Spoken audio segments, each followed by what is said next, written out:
Students at TUT's main campus in Pretoria West have disrupted activities at the institution and vehicles are not allowed to enter. We understand that one of the issues that has led to the protest this morning is the students' concern about residences. They are accusing management of not using funds wisely, and eNCA's Tshegohaco Moagi is there on the ground this morning. Tshegohaco, very good morning to you. What's the latest? Good morning, Braden. So yes, we do know that there has been a shutdown here at the TUT main campus in Pretoria West. I'd just like to step out of shot here, Braden, just so you can see what is actually happening, where you can see the fire that they have burnt there. They've burnt tires and also quite a few logs that have also gathered and burnt. There is now a very heavy police presence here, Braden. But to give us more details about the reason behind this shutdown, I'm joined by Lisiba Marakalala. So thank you so much for your time, Lisiba. Just give us details about this shutdown. And what are your concerns? Thank you very much. The shutdown is precisely because of the corruption that is emanating in the institution, because we have raised many issues and they even got attention of the Portfolio Committee on Higher Education in Parliament. We have raised many issues of malfeasance, racketeering, mismanagement, and the management and the people who are at the helm not following procedures and according to the standards of corporate governance. So in essence, what we are saying is that we have got irregular appointments in the university, and they've been perpetual. It's not now that we know about them. You have got the CFO that was appointed, and it is alleged that he does not have correct papers as per the requirements that were to be met. So what we're saying in essence is that you have got also a company in the institution that was meant to be making first-stream income of to the institution. But contrary to that, that company is called TUT Enterprise.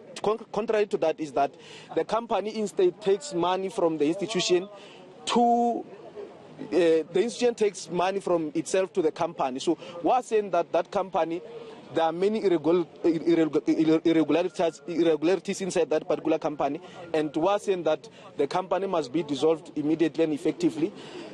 We're saying that due to these allegations, we will not want to speak about the names of people, because you'll know that they might go and invoke crimen injuria, and they can also deal with the defamation of character, because we are saying that. But however, whenever there is corruption, it must be spoken about, because failure for us to speak about corruption that is happening in the institution, fearing victimization, that means we are also promoting the very same corruption. And we are also saddened and dismayed and disappointed about the conduct of the student leaders who go around saying that everything is okay in the institution. So we are calling upon the state security agencies, the Hawks, and the people who are having jurisdiction of investigating. So we are saying that even the public protector must come on board to look into these issues of TUT that we have been raising. So we are saying in this company called TUT,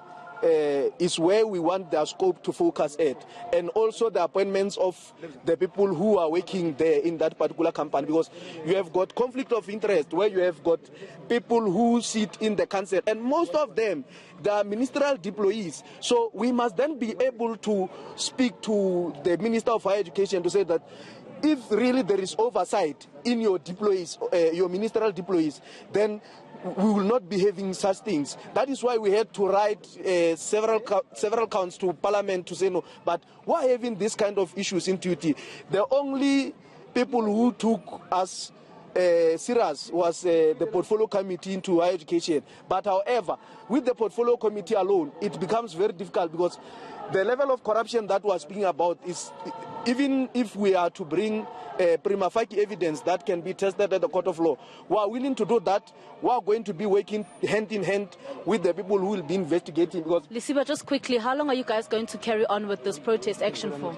No, you know, the protest is not only about the corruption, it's about also student issues, because we cannot be narrow, that it must not be seen as though we have got political scores to settle against the VC or anyone for that matter. But of course, we have got academic transcripts that the Department of Higher Education, where we applaud that they have said that the people who are done with their qualification, they must be issued with the academic transcripts so that they can progress to the work environment. So we are saying that the institution, where it is standing, it is saying that for the students to get this particular academic transcripts, they must speak to the bosses where they are applying at, which does not make sense. That you must speak to, you are applying for employment, you must speak to the boss where you are applying at, that they must request an academic transcript from the institution. It does not make sense. We are also speaking of the issue of the funding of the advanced diploma.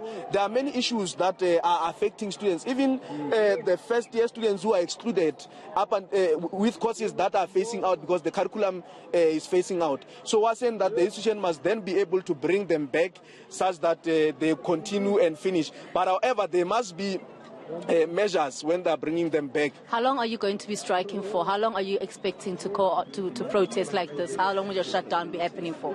No, we can't really tell how long will it take, because there are other broader issues in that regard, like the issues of the CO4 that it must be perused. We must have people investigating, and if we find out that, because now this company is even said in the report of the portfolio committee that they are not convinced of the model of this particular company, because it is a sheer looting of our institution. That because we are also sorry Lisa, but we've just run out of time. Thank you so much. So we're not quite sure how long this protest action will be carrying on for, Dan, but student leaders saying that they are very upset about certain issues, things like issues of NSFAS not paying for the advanced diploma, and of course the alleged corruption that they are talking about at TUT. We'll be here, Dan, to find more information, just to understand how long they'll be carrying on for and what the plan is for this particular protest. We are just seeing an Nyala that is driving in here, Dan. So the police presence has now been increased as more students actually walk out of the premises.